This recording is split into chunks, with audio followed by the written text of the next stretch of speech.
ये उस समय खूब ताली बजाइए, भगवान के नाम में खूब नाचिए, भगवान के नाम में, क्योंकि ये शरीर में जब तक ताकत है, हाथ चल रहे हैं, पैर चल रही है, जवान जब तक चल रही है, तब तक ही आप भगवान का नाम ले सकते हो और गा सकते हो।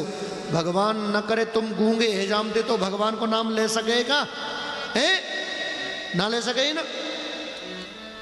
और एक हाथ टूट जा तो न दे तो भगवान गलती थे, एक ही दे तो ताली कैसे बजाते फिर पता है? जैसे संसद भवन में बजे, कहाँ है बजेंगे नहीं? क्यों जी?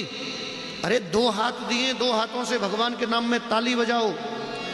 एक संत ने एक बार बताया, किसी बालक ने उनको पूछा कि भगवान के नाम में नाचने से, गाने से और ताली बजाने का क्या फायदा है? तो महात्मा जी ने बताया कि भैया, व्यक्ति के जीवन में जाने अनजाने रूप से पाप होते हैं, कभी जान के हो जाते तो कभी अनजाने में हो जाते हैं। और पाप भी पंछी की तरह होता है साहब। और पंछी का तो आपको पता ही है कि पंछी का कोई ठिकाना नहीं होता, उसका कोई है।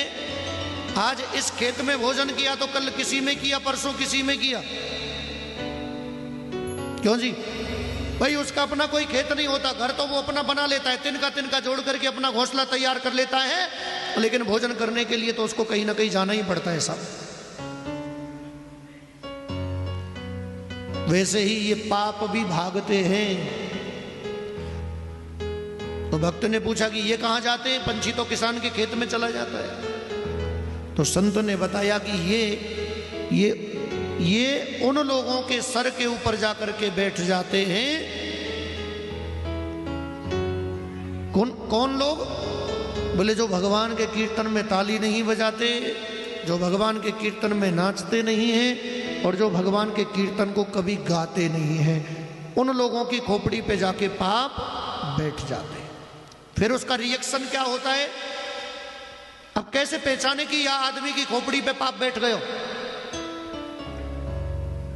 पहचान में बताऊं, वो कथा में बैठा हुआ भी कथा की निंदा करेगा। वो कथा में नाचने वालों को भी कहेगा देखो कैसे नाच रहे हैं। वो कथा में ताली बजाने वाले के लिए भी कहेगा ये तो पागल हो गया।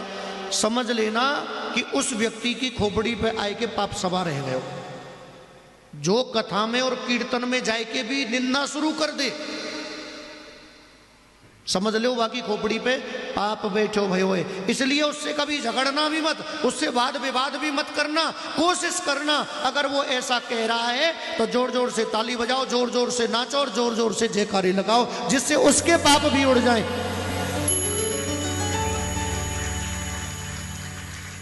अब ये पाप फिर कहां जाएंगे? बोले जब हम जोर जोर से ताली बजाएंगे, जैसे एक किसान अपने खेत में जाता है, उसके खेत में चिड़ियां लगी रहती हैं, और वो अपने खेत में जाकर के ताली बजाता है और कहता है हरिया है, और मिट्टी का ढेला उठा करके मारता है, तो चिड़िया भाग जाती है। फिर कहाँ जाती है? दूसरे के खेत में जाती है। साहब अपने खेत में से चिड़िया उड़ गई, अपनी खोपड़ी से पाप उड़ गया। अब कहाँ जाकर के बैठ गया? उसकी खोपड़ी पे बैठ गया, जो ये कह रहा है कि देखो ये कैसे पागल हो गए। जो निंदा करने लगे, तुम्हारी निंदा करे, कथावाचक की निंदा करे, और कथा सुनने वाले की निंदा करे, भजन में जाने वाले की निंदा करे, कीर्तन करने वाले की निंदा करे, समझ लेना कि तुम्हारा पाप उड़ करके उसकी खोपड़ी पर बैठ गया। तो ये मेरे वचन नहीं, ये पहुंचे हुए संत के वाक्य हैं, और वास्तव में ये वास्तविकता है। जब भी हम भजन कीर्तन करके खड़े होते हैं तो आपने देखा होगा कि शरीर अपने आप को हल्का महसूस करता है। करता कि नहीं करता है? आप गंगा जी गए होंगे, गंगा स्नान करते हैं, जब इधर से जाते तो कितनी थकान होती है, और जब गंगा में डुबकी लगा लेते तो शरीर कैसा फूल सा हो जाता है। सब होता है कि नहीं होता है? गिरिराज जी की परिक्रमा करने के लिए जाते, गिरिराज जी में प्रवेश करते, गिरिराज जी की परिक्रमा करते, और मानसी गंगा के जल से स्नान करो, पूरा शरीर हल्का हो जाता है, फूल के जैसा हो जाता है। जय जय श्री राम। ये प्रमाण है इस बात का कि वास्तव में भगवान के नाम से पाप उतर जाते, हट जाते हैं। गंगा नदी में जाने पर वास्तव में पाप गंगा के जल में चले जाते, गंगा हमारे पापों का हरण कर लेते हैं। तो इन चीजों में आस्था विश्वास जिनका है, भैया